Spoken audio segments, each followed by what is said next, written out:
예, 저는 네이버 랩스 소속의 민재식이라고 합니다.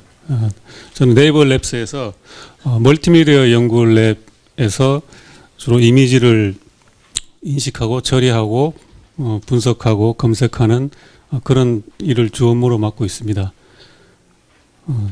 생각보다 많은 분들이 오셨어요.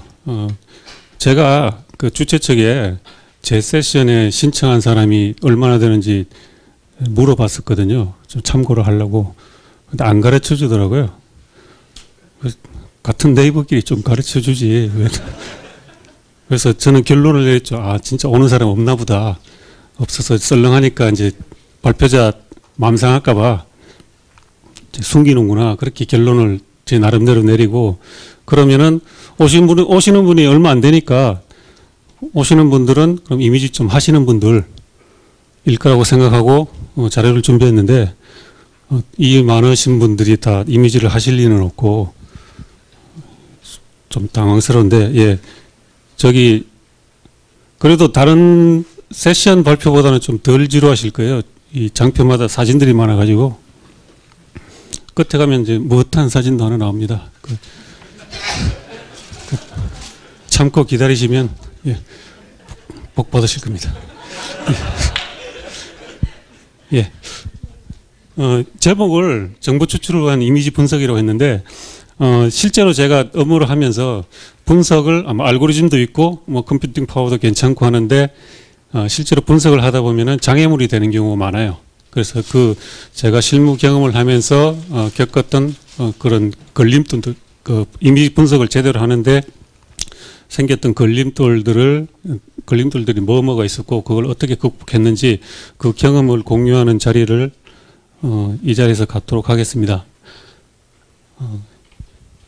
이미지 분석으로 우리가 할 수 있는 일들은 대표적인 게 이렇게 이미지를 분석하거나 인식해서 관련된 정보를 연결해 주는 거죠. 명화를 이제 입력을 했을 때 그 명화에 대한 정보를 주거나 사람 얼굴을 입력을 했을 때 그 사람이 유명인인 경우에 그 사람의 정보를 알려주는 그런 역할을 주로 하게 되고, 요 밑에 있는 사물 검색이 약간 비슷한 건데, 요거 제가 1년 전인가 2년 전인가 구글 고글스 앱으로 제 책상 위에 있는 사진기를 찍은 거예요.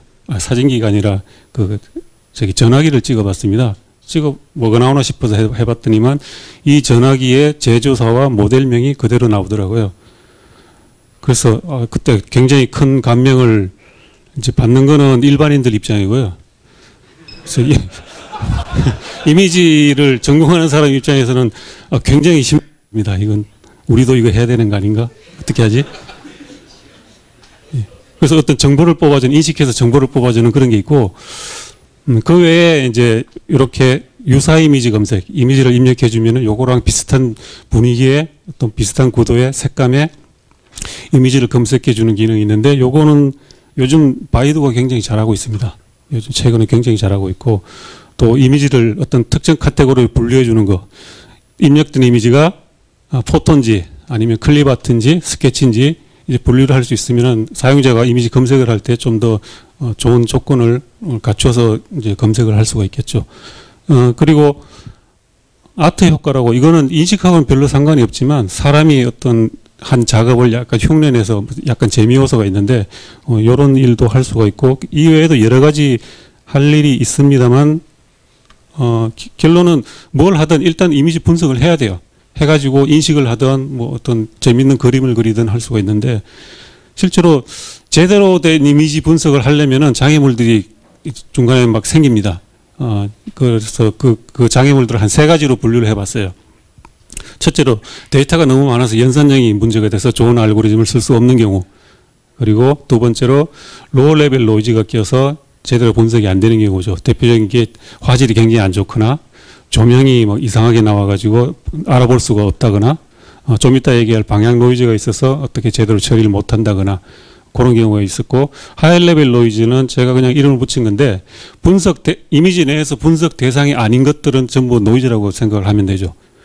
사진에다가 텍스트를 박아놓는다든지 아니면 예쁘게 한답시고 제 프레임을 이렇게 쳐버리는 경우, 그리고 분석 대상인 피사체가 아닌 그 배경들, 이런 애들이 사실 분석하는데 많이 걸림돌이 되는데 요 각 세 가지에 대해서 한 가지씩 어떻게 이걸 문제를 극복을 했거나 아니면 회피를 했는지 그걸 좀 말씀드리겠습니다. 첫 번째, 데이터가 과다해서 분석을 못 해먹겠다. 이거 여기서 말하는 데이터 과다라는 건 빅데이터 이런 거 아니고요. 그냥 이겁니다. 이미지가 처리하기 너무 크다. 이런 경우에 간단하죠. 보통 많이 쓰는 방법이 이미지 축소해서 처리하고 거기서 나온 결과를 확대하면 됩니다. 많은 문제가 이걸로 해결이 돼요. 예를 들어서 사물 위치 검출하는데 얼굴 검출을 해요. 근데 얼굴이 이미지 내에서 어느 좌표에 사람 얼굴이 어느 좌표에 어느 크기로 있는가를 알아내는데 이미지가 굳이 클 필요 없습니다. 그 작업을 할 수 있을 정도로만 작아져도 충분히 처리를 할 수 있습니다. 그렇게 해서 나온 결과를 원래 원본 사이즈로 좌표하고 크기 값을 키워주면은 원래 미션이 달성되는 거죠. 그리고 이미지 내에서 어느 부분이 중요한 영역인가, 크기는 어느 정도인가 이런 정보도 마찬가지로 되고 아까 말씀드렸던 어떤 특정 카테고리로 이미지를 분류하는 문제 그리고 인식, 대부분의 인식 문제가 예를 들었으면 사람 얼굴을 인식하는데 입력된 사람 얼굴 이미지가 5,000픽셀이에요. 굉장히 무식하게 커요. 근데 그거를 200x200으로 줄인다고 해서 크게 그리고 사실 이미지가 크다고 해서 인식이 또 잘 되는 것도 아니거든요. 그래서 줄여서 처리하면은 이 이미지 분류나 인식 문제는 뭐 결과 확대까지도 필요 없습니다. 이 사람 홍길동이야 그랬으면 그걸로 끝나는 거니까. 이렇게 이미지가 컸을 때 생기는 문제는 이걸로 처리가 되는 경우가 있고 이게 안 먹히는 경우가 있어요. 이미지 축소도 할 수 있고 처리도 할 수 있고 그 축소된 이미지를 결과로 낼 수 있는데 그 결과를 확대하면 이상하게 되는 경우 대표적인 게 이미지 매팅이라는 거는 쉽게 얘기하면은 이미지 내에서 특정 피사체를 깨끗하게 도려내는 겁니다. 이거 작은 이미지에서 도려낼 수 있죠. 하지만 그 결과를 원본 크기로 키우게 되면은 이상하게 되는 거죠. 그리고 이미지 몰핑도 있고 몰핑은 예를 들면은 내 얼굴을 성형을 했어요. 어떤 식으로. 근데 성형을 했는데 축소된 이미지 성형한 걸 가지고 원본 사이즈로 키우면은 그것도 결과를 받아들일 수가 없죠.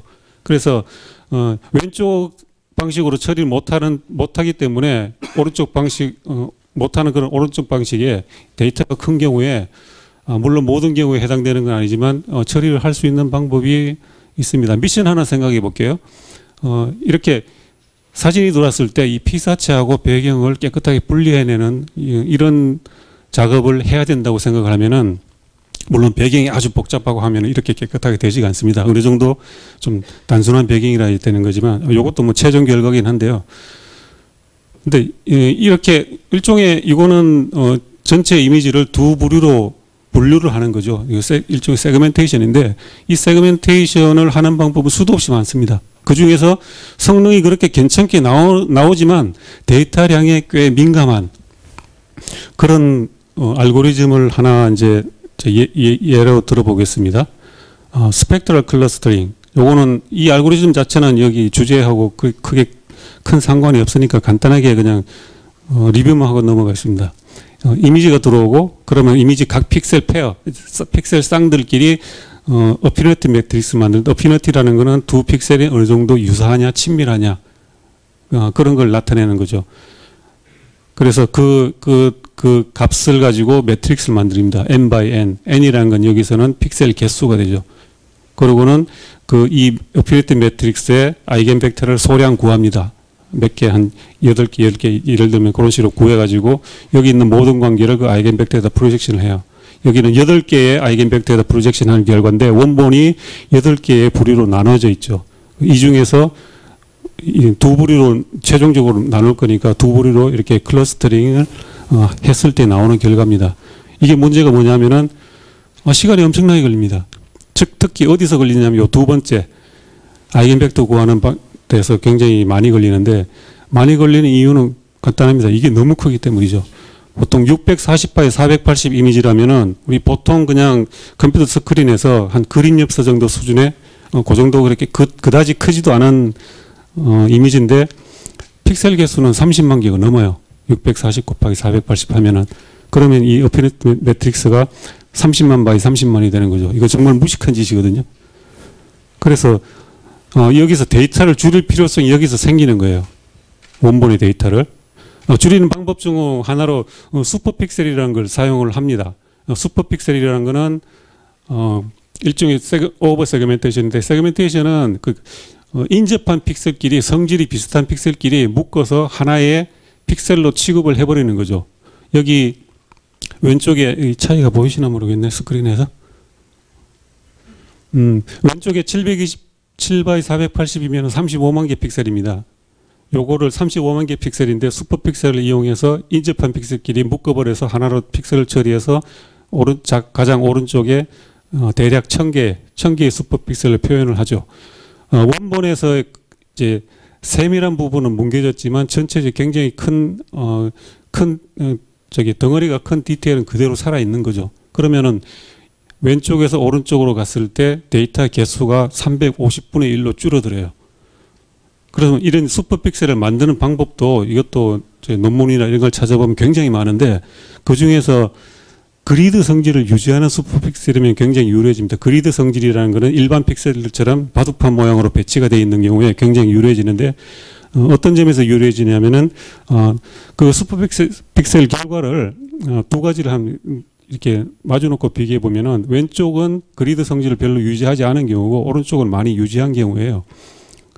이렇게 하나의 슈퍼픽셀을 만들면은 어떤 작업이 자주 필요한가 하면은, 내가 슈퍼픽셀일 때 내 주위에 가장 가까운, 내 반경 얼마 이내에 있는 가까운 슈퍼픽셀들을 찾아내라 라는 그런 미션이 많이 떨어져요. 또는 나랑 가장 가까운 슈퍼픽셀 K개를 찾아내라 라고 하는 그런 미션이 많이 떨어지는데, 오른쪽 같으면은 그게 굉장히 간단합니다. 계산할 것도 없고 그냥 인덱스만 가지고 그대로 계산하면 되는데, 이렇게 되면은 이런 경우에는 그거 니어스트 네이버 서치를 해야 돼요. 이거는 일단은 시간도 조금 잡아먹는 데다가 니어스트 네이버 서치 알고리즘을 써야 되고, 그리고 니어스트 네이버를 할 수 있는 데이터 스트럭처도 구성을 해놔야 됩니다. 근데 이거는 뭐 귀찮긴 하지만 시간 좀 걸리긴 하지만 하면 돼요. 근데 문제는 두 번째인데, 슈퍼픽셀 간의 거리를 정의를 어떻게 내릴 건가 하는 문제가 생깁니다. 예를 들어서 여기 확대한 부분 보면은 오렌지색 그 슈퍼픽셀 4개는 거리를 정의를 할 때 이 슈퍼픽셀의 그 무게중심, 즉 센트로이드 간의 거리를 슈퍼픽셀 간의 거리라고 정의를 하면은 큰 문제가 없어요. 근데 여기 초록색하고 이 빨간색하고 비교를 해보면은 이 센트로이드 간의 거리를 지정을 하게 되면은 이상하게 좀 부당하게 너무 멀어진다는 느낌이 들죠. 사실은 찰싹 붙어 있는데, 그렇다고 해서 붙어 있으니까 둘 간의 거리를 0으로 정의를 하게 되면은 요 초록색하고 밑에 있는 빨간 슈퍼픽셀하고도 0이 되고, 그런데 빨간 픽셀끼리는 너무 멀어지고, 이걸 어떻게 결정을 해야 돼요. 어떻게 뭘로 정의를 할 건지. 이거는 컴퓨팅 파워가 높아진다고 해결되는 문제도 아니고 알고리즘으로 해결되는 문제가 아니에요. 정의의 문제이기 때문에. 그렇지만 만약에 오른쪽 방식으로 슈퍼픽셀을 만들게 되면은 이 문제 고민할 필요가 없죠. 그냥 센트로이드 간의 거리라 해도 전혀 문제가 없는 그런 방식이 됩니다. 그럼 여기서 이제 슬릭 알고리즘이 나오는데, 요거는 자세한 사항은 요 밑에 참조 논문 보시면 어떻게 하는지 이제 아실 수 있고, 간단하게 언급만 하면은, 내가 이 이미지를 1000개의 슈퍼픽셀로 만들고 싶다. 그러면은 1000개의 시드 포인트를 1000개 내외가 되겠죠. 정확하게 1000개 떨어지지는 않을 테니까 그리드 모양으로 배치를 합니다. 배치를 하는데 보시면 약간 삐뚤빼뚤하죠. 가지런하지가 않고, 요거는 이 시드 포인트가 이제 이미지의 어떤 특정 패턴의 경계에 걸리는 것을 방지하기 위해서 약간씩 이동시킨 거예요. 그러면은 모든 픽셀이 자기 로컬 윈도우를 빨갛게 잡아가지고 요 중에서 어떤 센트로이드에 내가 가까운가를 계산을 하고 이걸 이터레이션 시키면은 결과가 나오게 됩니다. 요 슬릭 슈퍼픽셀의 파라미터가 있는데, 즉 컴팩트니스라고, 이제 컴팩트하다는 거는 그리드 성질 잘 유지한다. 즉 하나의 슈퍼픽셀이 일반 픽셀처럼 가로 세로 정사각형 모양을 이루게 되면 컴팩트하다고 하고, 그렇지 않으면 컴팩트하지 않다고 그래요. 요거는 컴팩트 한 강도를 파라미터를 서로 다르게 준 거예요. 이거는 아주 약하게 준 거고, 요건 굉장히 강하게 준 겁니다. 비교를 해보시면 꽃잎의 그리드가 아래가 굉장히 강하죠. 대신에 장점이 위에 있는 건, 장점은 원본의 커브대로 이제 세그멘테이션이 잘 된 걸 볼 수 있고, 이쪽은 너무 강조하다 보니까 원본의 커브를 약간 미스한 이런 트레이드 오프가 있습니다. 어떤 게 중요하냐? 원본의 그걸 이제 디테일을 유지하는 게 더 중요하냐? 그리드 성질을 유지하는 게 더 중요하냐? 요거는 뭐 사용자가 이제 판단할 일이고, 중간 정도 이제 수준으로 주고 만들면은, 또 하나의 파라미터가 있는데, 이거를 얼마나 많은 슈퍼픽셀로 만들 거냐. 만약에 원본에 있는 피사체가 굉장히 디테일한 그런 피처를 가지고 있다면은 충분히 많은 슈퍼픽셀을 뿌려야지 결과를 볼 수 있을 것이고, 그렇지 않다면은 대충 적은 수의 슈퍼픽셀로도 충분한 결과를 볼 수가 있습니다. 그러면은 이거를 슈퍼픽셀을 적용했을 때 실제 효과는 왼쪽이 한 35만 픽셀 정도의 원본이고 오른쪽이 2000개짜리 슈퍼픽셀로 만든 거예요. 잘 보이시는지 모르겠는데 좀 모자이크처럼 나왔는데 좀 그냥 직선 모자이크가 아니고 커브 모자이크처럼 보이죠. 슈퍼픽셀을 구해서 그걸 하나의 픽셀로 이제 취급을 하겠다고 했으니까 그거를 하나의 슈퍼픽셀을 진짜 평균 색상값으로 이제 그걸 구해서 진짜 하나의 픽셀을 만들면은 오른쪽 기퉁에 있는 요 정도 사이즈의 실제 사이즈의 비례대로 그대로 이제 디스플레이 한 건데 요런 이미지가 만들어집니다. 물론 슈퍼픽셀보다 내가 정한 슈퍼픽셀보다 크기가 작은 피처는 뭉개집니다. 여기 여자 머리띠가 약간 뭉개졌고요. 아래쪽 사진 보면은 꽃잎은 그대로 살아나지만 줄기가 좀 워낙 가늘다 보니까 줄기의 일부는 좀 뭉개진 게 있습니다.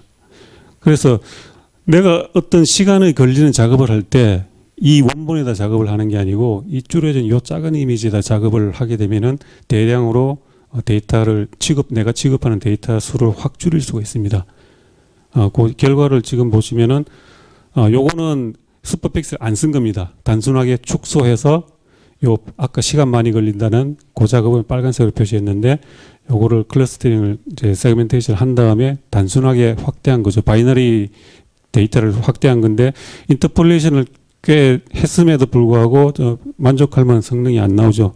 근데 요 똑같은 것을 슈퍼픽셀을 적용해서 했을 경우에는 이렇게 원본의 디테일이 그대로 살아나는 거죠. 다시 한번 보겠습니다. 여기 비포고 여기 애프터인데 즉 배경 분리하고 이러는 거에는 지장이 없는 거죠. 이쪽이 슈퍼픽셀 하면 이런 데 날아가는 거는 그다지 중요한 문제가 아니기 때문에 그래서 이 정도의 작은 크기로 처리를 했음에도 불구하고 이제 원래 원했던 결과는 얻을 수가 있습니다. 또 하나 보면은 이것도 마찬가지로 단순 축소한 다음에 처리하고 확대한 경우고 그다음에 이거는 슈퍼픽셀 결과입니다. 그래서 이 방법이 모든 경우에 다 이제 먹히는 건 아니에요. 아까 말씀드렸던 이미지 매팅에는 이렇게 먹히지만 이미지 몰핑을 했을 때 내 얼굴을 성형을 했는데 쪼가리 이렇게 잘라가지고 성형한 다음에 그거 키워봤자 그다지 뭐 좋은 결과가 나오지는 않을 겁니다. 네. 이렇게 해서 데이터량이 너무 많아서 문제가 되는 경우 그걸 회피할 수 없을 때 이렇게 취하는 방법으로 하나 말씀드렸고요. 그 다음 두 번째가 로우 레벨 노이즈 중에서 방향 노이즈라는 게 있습니다. 요게 뭐냐면은 일단 스토리를 한번 보시면은 작년에 일본에서 망가 카메라라고 아이폰 앱이 나왔었어요. 이게 뭐냐면은 촬영된 사진을 이제 만화처럼 만들어주는 건데, 일단 만화 효과를 주기 위해서 이제 빗살 무늬도 이렇게 집어넣고, 그 다음에 이 앱 내에 포토프레임이 여러 가지 있습니다. 이런 효과, 방사형으로 해가지고, 제가 요걸 찾아본다는 게 까먹었는데, 제가 일본어가 까먹는이라 이거 뭔지 모르겠는데, 뭐라고 적은 거예요? 네, 예, 그 효과, 예, 대충 짐작을 했는데, 예, 그런 거군요. 예. 꽤 재미있는 앱이에요. 인기도 많았었고. 그래서 이게 어떻게 돌아가는지 제가 한번 그냥 해봤는데, 엣지 추출한 다음에 원본에서, 그 다음에 어두운 부분은 이제, 원래 원본에서 어두운 부분은 까만색 처리하고, 중간 정도 되는 부분은 빗살 문양으로 처리해가지고, 세 개 합치면 이렇게, 만화스러운 결과가 나와요. 괜찮은데, 문제는 요 엣지 방식으로 하다 보니까 이 엣지 방식이 문제가 뭐냐면 사람 얼굴은 굉장히 어색합니다. 요게 이제 그 똑같은 방식으로 한 건데 눈이나 눈 주위나 눈썹 주위 보면은 굉장히 어색하고 이게 왜 어색하냐면 사람이 어떤 사진을 봤을 때 눈으로 라인을 뽑아내는 방식하고 에지 알고리즘이 에지를 뽑아내는 방식이 좀 달라서 그래요. 에지는 그 원본에 있는 밝기 변화량을 충실하게 표현하는 방법이고 사람은 또 그렇게 안 보거든요. 그래서 이 문제를 한번 생각을 해봤는데 이 가운데 나오는 XDOG라는 방식이 물론 좀 거칠고 좀 노이즈가 많이 끼어있긴 하지만 사람이 보는 라인의 정보랑 좀 비슷하죠. 근데 이제 노이즈가 이렇게 끼어있기 때문에 좀 더 다른 방식으로 이제 표현을 해서 결과를 보면은 이렇게 FDOG라는 방식 깔끔한 결과가 만화스럽게 나옵니다. 근데 요 과정에서 이 방식을 안 쓰고 이 방식을 쓸 때 어떤 작업이 필요하면은 방향 노이즈 제거하는 방향을 정돈하는 작업이 필요해요. 요 XDOG라는 것도 그냥 장표 한 장으로 간단하게 설명드리겠습니다. 보통 우리가 이미지를 스무딩하고 살짝 스무딩한 다음에 많이 스무딩한 것을 빼버리면은 그걸 디퍼런스 오브 가우시안을 불러요. DOG라고 부르는데 가우시안은 이제 가우시안 블러링을 하기 때문에 이제 가우시안은 이름이 붙었고요. 거기 하는 역할이 뭐냐 하면은 밝기가 변화되는 부분을 강조하는 역할을 해요. 보통 우리가 간단하게 어떤 사진이 약간 블러리 됐을 때 샤프닝을 할 필요가 있잖아요. 선명하게 만들 필요가 있을 때 이 방식을 많이 쓰거든요. 이 그림은 그게 안 보이는데 요 살짝 스무딩한 거에서 많이 스무딩한 것을 빼버린 다음에 원본에 더하면은 샤프닝 된 이미지가 여기에 나와야 되는데 여기서는 그렇게 안 나오는 이유가 요 P 값을 굉장히 큰 값을 주기 때문에 안 나오는 거예요. 요거는 샤프닝이 목적이 아니고 라인 뽑는 게 목적이기 때문에 이렇게 됐습니다. 그럼 XDOG에 보면은 거칠고 노이즈가 여기저기 많이 끼어 있죠. 이 이유는 바로 요 DOG 요놈 때문인데요. 라인 같은 것을 강조하기 위해서 밝기 변화를 강조하다 보니까 노이즈도 역시 노이즈라는 것도 밝기 변화가 많이 일어나는 부분이거든요. 그래서 노이즈도 덩달아 강조되는 거죠. 이 DOG 방식이 이제 보통 사람이 망막에서 어떤 메커니즘이 일어나냐면은 어떤 사물을 이렇게 이제 쳐다보고 초점을 맞춰서 보고 있으면은 그 주위는 죽이고 고기는 살리는 그 중심은 살리는 그런 메커니즘이 일어나는데 그거를 모델링한 게 요 커브예요. 이런 파란색 커브는 강조하는 것이고 요 초록색 커브는 죽이는 것이고 두 개를 빼버리면은 요 빨간색 커브 요런 DOG 커널이라는 게 생기는데 요 이미지에서는 요걸 안 쓰고 2D이기 때문에 요런 모양 2D 버전을 써가지고 이미지에다가 적용을 하게 되는 거죠. 근데 아까 말씀드렸지만 밝기 변화가 강조되는데 노이즈 역시 덩달아서 강조됩니다. 그러면은 밝기 변화가 일어나는 방향으로만 강조하면은 더 좋지 않을까? 밝기 변화가 난다는 것은 요 이미지에서 요 빨간색 지점을 중심으로 생각해 보면 밝기 변화가 가장 크게 일어나는 부분은 요 빨간색 화살표 방향이고 요걸 그레디언트 방향이라 그러고 그거의 수직 방향을 탄젠트 방향이라고 합니다. 요 탄젠트 방향이라는 게 실제 패턴이 흐르는 방향이죠. 이렇게 흐르고 있는데 요 지점에서는 이 방향으로 흐르고 있으니까 요 탄젠트 방향 모든 픽셀 이미지의 모든 픽셀의 탄젠트 방향을 그림으로 표현한 게 요 그림입니다. 그러면은 어떤 이미지가 있고 어떤 패턴이 이렇게 흐르고 있으면은 탄젠트 방향은 이 방향이고 그레디언트 방향은 이 방향이죠. 아까 2D DOG 필터를 쓴다고 했는데 1D 필터를 대신에 1D 필터를 씁니다. 요 커브를 세워가지고 여기다 겹쳐가지고 효과를 볼 수가 있죠. 그러면 이 라인이 강조되는 요 픽셀, 빨간색 픽셀이 강조되는 효과를 볼 수 있고 이걸 모든 픽셀에 대해서 다 적용을 하죠. 그레디언트 방향도 이렇게 여기 스텝1인데 여기까지 하면은 노이즈 역시 덩달아 강조됩니다. 그래서 두 번째 스텝이 중요한데 요 탄젠트 플로우 따라서 그 값들을 스무딩을 해요. 근데 이제 노이즈인 경우에는 요 주변에 라인은 플로우 따라 값이 있기 때문에 스무딩 해도 라인이 유지되지만 노이즈는 여기서 날아가게 되죠. 그래서 아까 보신 깨끗한 이미지가 나오게 되는데 문제는 전제 조건이 요 그림에서 보시는 것처럼 작은 파란색 막대기가 탄젠트 방향을 나타내는데 실제로 이미지를 가지고 이렇게 탄젠트 방향 구하면 이렇게 깔끔하게 안 나옵니다. 전체적인 흐름은 이렇게 가지만 각각의 픽셀에서의 방향은 삐뚤빼뚤해요. 그래서 요거를 정제해가지고 방향을 정돈하는 방법이 필요한데 이미 이런 식으로 방향을 각도를 0에서 180도를 구했잖아요. 그러면 그거를 방향을 정제하는 작업은 굉장히 복잡해요.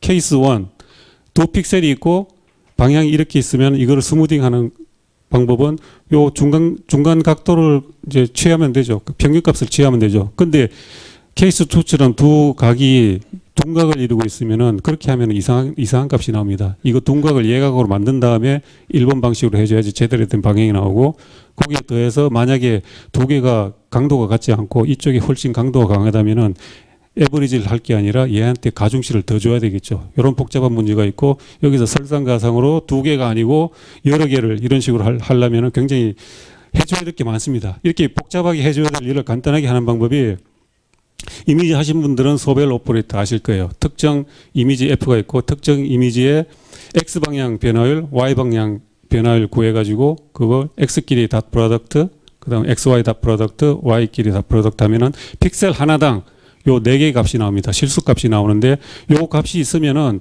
아까 보셨던 그레디트 방향, 탄젠트 방향, 그리고 그 강도인 매그너트도를 구할 수가 있는데, 여기서 바로 구하지 말고 여기서 스탑합니다. 여기 점선 끄는 데서 스탑하고, 요게 숫자 4개지만 사실은 EFG 3개잖아요. 그리고 우리 보통 RGB 이미지 만들듯이 EFG 이미지 만들어 버립니다. 요 EFG가 이제 일종의 코베리언스 역할을 하는 건데, 이거를 스무딩 해버리면 되죠.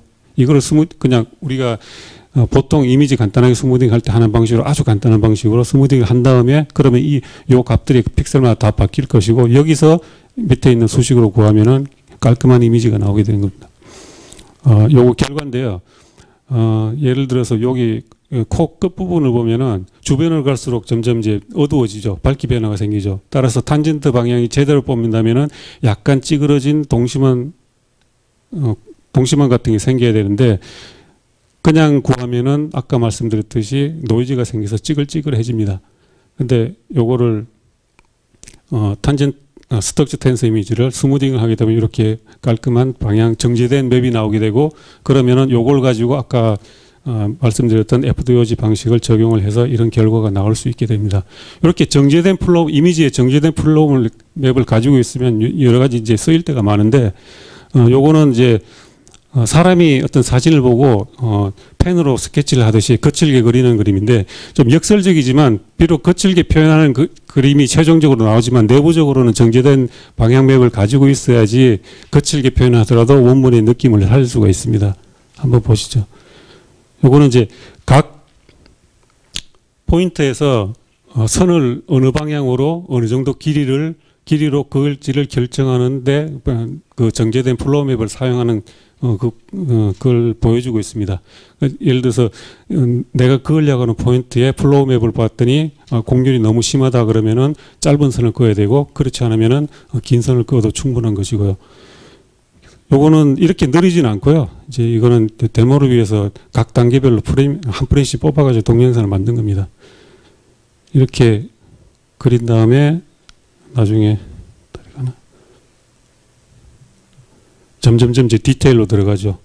그다음에 해칭 하나 그냥 이거는 추가로 매겨줘 가지고 이런 결과가 나오게 되는데, 이것도 이제 플로우맵을 활용한 케이스고, 또 하나가 원본 이미지 가지고 어떤 단색 타일로 이제 표현을 하는 경우에도 마찬가지로 이런 정사각형 타일을 붙일 때 어느 위치에 어느 방향으로 틀어서 붙일 건지 결정할 때도 플로우 맵을 사용할 수가 있습니다. 마지막으로 우리가 사진을 찍었을 때 수평선이나 지평선이 삐뚤하게 나온 경우 있죠. 이미 찍었는데 그런 경우에 요걸 코렉션 해줄 때도 써먹을 수가 있는데, 그러려면은 이 수평선 위치를 정확하게 찾아야 되는데, 여기서도 수평선에 있는 픽셀들이 과연 탄젠트 값이 거의 동일할까? 실제로 해보면 동일하지 않습니다. 약간 삐뚤삐뚤하고, 그래서 아주 이제 수평선이 아주 정확하게 깔끔하게 이제 찍힌 경우에는 그냥 해도 나오지만, 이런 식으로 약간 애매하게 나온 경우에는 이제 플로우 맵을 가지고 한번 처리를 하게 되면 또 신뢰성 있는 결과를 얻을 수가 있습니다.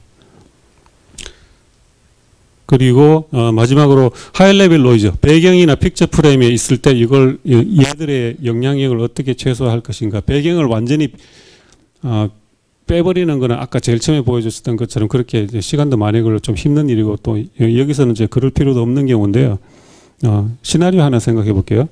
우리 이제 스마트폰에 카메라가 달려 있으면서 사람들이 사진을 이제 막 찍습니다. 마구 찍고 옛날처럼 심혈을 기울여서 구도 잡아가지고 그렇게 안 찍습니다. 뭐 초점 나가면 또 찍고 또 찍으면 되지.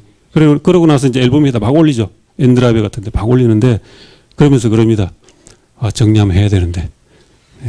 정리해야 되는데 하면서 계속 찍죠, 그냥. 저는 지금 제 개인 앨범 들어가 보기가 겁이 나요.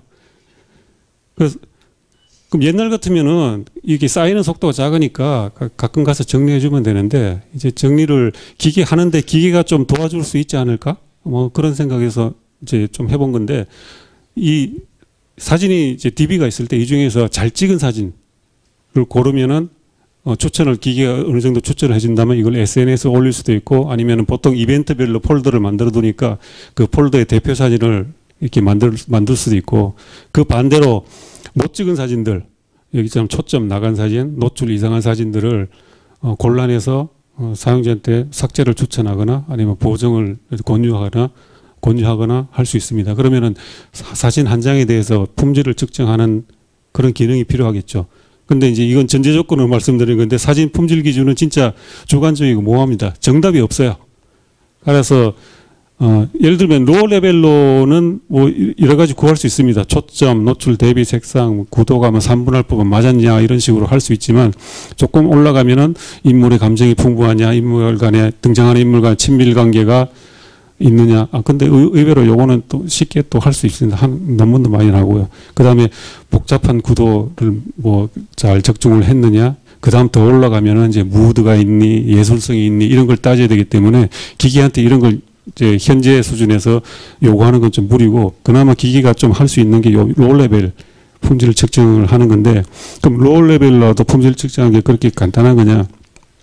자, 사진 품질 제대로 판단하려면은 첫 번째 사진 이거 사진에서 초점 안 맞는 부분이 너무 많으니까 이거 초점 나간 사진이다라고 할 수는 없죠.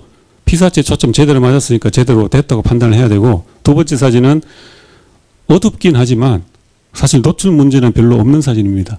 그리고 세 번째는 사진 자체는 콘트라스트는 측면에서 보면 별로 강하지가 않은데 이 테두리를 치는 바람에 콘트라스트 강한 부분이 이렇게 생겨버려요. 이런 경우 콘트라스트 강한 사진이라고 오해를 할 수가 있죠. 이렇게 품질을 오판단을 유도하는 하이 레벨 노이즈가 이런 테두리 치는 거, 픽처 프레임 치는 거 다양한 테두리가 있습니다. 실제로 보시면은. 그리고 텍스트를 이제 박아놓는 경우에는 보통 텍스트 박아놓으면 그쪽이 굉장히 선명해요. 초점이 좋다고 오판단을 할 수가 있어요. 그거보다 더 하이 레벨 노이즈가 중요한 게 아닌 부분이죠. 이 사진은 이 아저씨한테 초점이 맞춰지고 여기에 블러링 되어 있거든요. 요 부분에서 무엇을 값을 뽑아낸다는 게 큰 의미가 없는 작업입니다. 이것도 마찬가지. 여기 빨간색 친 것에서 로우 레벨 피처를 뽑는다는 것은 그다지 의미가 없고 그럼 결론은 이미지 내에서 어디가 주요 영역이고 어디가 핵심인지를 알아낼 필요가 있다. 굳이 정확하게 피사체를 도려내지는 않더라도 그럼 주요 영역을 사진 내에서 검출하는데 첫 번째 단계로 세일리언시 맵을 구합니다. 세일리언트하다는 것은 뭐 두드러진다 이런 뜻이죠. 그래서 세일리언 주변에 비해서 두드러지는 곳을 찾아야 되는데 이것도 정말 여러 가지 방식이 뭐 문헌도 나와 있고 그런데 나를 중심으로 내가 내 주변의 픽셀보다 차이값이 크다면 색상이나 무슨 밝기값이 차이가 크다면은 그거는 세일리언트 하다고 볼 수 있는데 그 주변의 정의를 여러 단계로 여러 스케일로 정의를 해서 가장 큰 값을 취합니다. 추가로 에이지가 몰려있는 부분은 초점이 맞은 부분이 가능성이 높으니까 거기에 가중치를 주는 식으로 해가지고 이렇게 각 픽셀마다 내가 세일리언트 한지 안 한지 밝을수록 여기 세일리언트 한 픽셀이라고 볼 수가 있습니다. 이렇게 첫째로 세일리언시 맵을 구한 다음에 그 다음에 얘네들을 묶어버리죠. 클러스터링 알고리즘 적용해가지고 얘네들은 몇 개의 클러스터인지로 결정하고 각 클러스터가 어떤 방향 어떤 모양으로 됐는지를 알아낸 다음에 2D 가우시안 분포 모델링을 하죠. 이렇게 묶어버리는 거죠. 그러면은 결국은 원본에서 중요한 부분은 이 부분과 이 부분이다. 이렇게 같은 방식으로 아래 사진들도 여기서 핵심적인 부분은 여기, 여기는 여기, 여기는 여기다라고 판단을 하고 그러면은 사진 전체에 대해서 어떤 품질을 판단하는 것보다 이 주요 영역 주변만 가지고 판단을 하는 게 훨씬 더 신뢰성 있는 결과를 보여줄 수 있습니다. 원래 미션이 품질을 판단하는 거니까 그 결과 그 잠깐만 보여드리면은 한 3,000장 되는 사진을 가지고 순위를 쭉 매겼습니다. 그 품질 점수별로. 그래서 한 1등에서 100등까지 등수를 매기면은 한 10등 언저리 하는 애들이 이 사진들이고요. 한 90등 언저리 하는 애들이 이 사진입니다. 왜 1등하고 꼴등을 안 했냐면 그거는 그냥 봐도 차이가 너무 확연하게 납니다. 그래서 뭐 굳이 그것까지 보여드릴 필요는 없고 이 정도 되는데 전체적으로 사실 뭐 이런 사진은 시메트릭 레벨에서는 그다지 좋은 사진이라고 할 수 없을 것 같은데 어쨌든 로우 레벨 피처로 보면 괜찮은 사진에 해당되고 오른쪽 사진이 이제 한 90등짜리 애들인데 보면 전체적으로 좀 칙칙하고 좀 흐릿하죠. 뭐 그렇게 뚜렷하다는 그런 느낌이 안 들죠. 뭐 내용은 자체하고라도. 근데 이제 이게 품질 측정을 하게 되면 제일 골치 아픈 게 이게 정답이 없는 문제이기 때문에 누가 나는 이 고속버스 내부 사진이 정말 좋아. 근데 이게 왜 그렇게 주장하면 할 말이 없습니다. 이게. 그러니까 그래서 이제 이 주요 영역을 추출해 가지고 이제 품질을 판단한 결과를 잠깐 보여드린 거고 이 주요 영역을 추출을 하게 되면은 또 이제 활용할 수 있는 게 요거는 자주 겪는 문제일 거예요.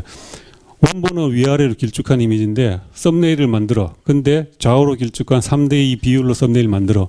했을 때 어떻게 하시겠습니까? 이거 원본 그대로 스트레칭 해가지고 딱 맞추면은 사진 찌그러지죠. 근데 그러면은 안 찌그러뜨리려면은 어딘가를 잘라내야 될 텐데 어디를 잘라내야 될지 알 수가 없으니 아무 정보가 없으니 뭐 가운데를 자르거나 위를 자르거나 가운데를 자르면 이런 이상한 썸네일이 나오게 되는 거죠. 여기서 이제 주요 영역에 대한 정보가 있으면은 그 위치가 있으면은 그 위치는 피해서 자르면은 괜찮은 썸네일이 나올 수 있죠. 요거는 썸네일에 가로 세로 비율을 랜덤으로 그냥 줘버렸습니다. 한 6개 정도 줘가지고 원본이고 요게 각각 랜덤으로 썸네일 모양이 나왔을 때 결과인데 이 회색 부분이 이제 잘려 나가는 부분이 되는 거죠. 어떻게 이제 주더라도 안전한 이제 썸네일이 만들어지는 것이고 요것도 마찬가지로 좌우로 길쭉한 원본을 세로 아래로 길쭉한 썸네일 만들었을 때 그리고 뭐 이렇게 긴 쪽으로 나왔을 때 나온 결과고 이것도 아마 주요 영역이 이렇게 나왔을 거예요. 그래서 자르더라도 이렇게 잘라서 그렇게 보기 싫은 썸네일이 나오지는 않습니다. 그리고 마지막으로 이 테두리 친 경우 사진의 경우에도 사실 테두리 친 사진을 썸네일 잘못 자르면 테두리는 4개인데 테두리 1개짜리만 들어가고 해서 실제로 잘린 거 보면 굉장히 보기 싫습니다. 그래서 이 주요 영역 추출할 때 사전에 픽처 프레임이 있는지 판단해 가지고 있으면 제거해 버립니다. 그래서 픽처 프레임이 아닌 부분, 요 부분만 가지고 주요 영역을 해 가지고 골라서 이렇게 잘라내는 경우죠. 요것도 마찬가지로 밑에 픽처 프레임 같은 게 들어가 있죠. 그래서 요런 거 안 들어가게 해 가지고 썸네일을 안전하게 잘라내는데 여기까지인데 정리를 하면은 3가지 걸림돌을 이제 살펴봤습니다. 첫째로 데이터량이 너무 많아서 생기는 문제는 슈퍼픽셀로 원본의 디테일을 유지하면서 데이터량 감소하는 방법을 말씀드렸고 그다음 방향 노이즈는 제거하는 방법이 있긴 하지만 아주 간단하게 하는 방법.